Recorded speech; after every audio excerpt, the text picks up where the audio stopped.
Orang akan bingung soal siapa yang akan memimpin Nusantara, presiden atau kepala otorita. Anda juga menanyakan siapa presiden Nusantara. Pertanyaan Anda itu kalau disederhanakan jadinya siapa presiden negara kepulauan. Karena inti dari kata Nusantara itu merujuk pada kepulauan, bukan pada suatu negara. Sejak kapan ada negara yang bernama resmi Nusantara sampai dipimpin oleh presiden?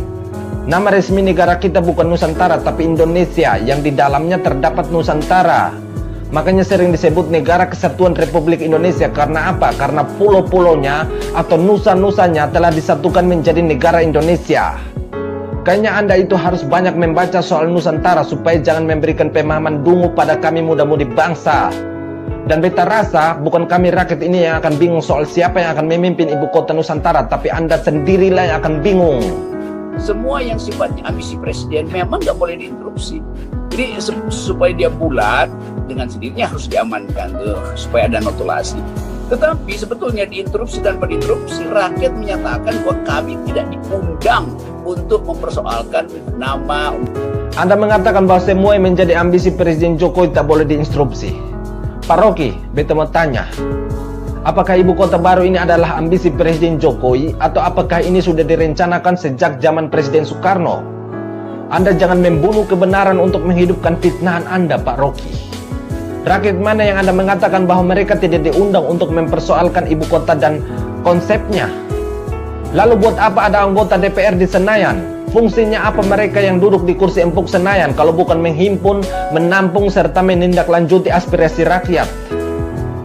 Atau apakah Anda mau agar ratusan juta rakyat Indonesia ini masuk ke Senayan dan ikut rapat bersama-sama di Senayan baru Anda bisa mengatakan bahwa rakyat diundang, begitu?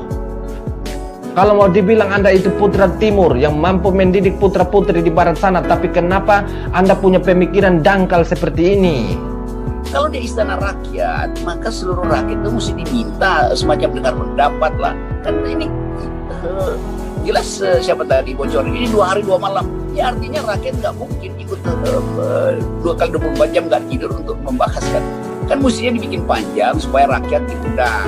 Anda itu hanya bisa mencari celah, tapi ketika ditanya solusinya, solusi Anda ngaur semua.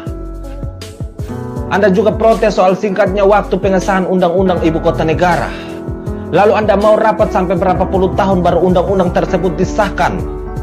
Anda pikir kami rakyat jelata ini tidak tahu kalau ada biaya untuk rapat?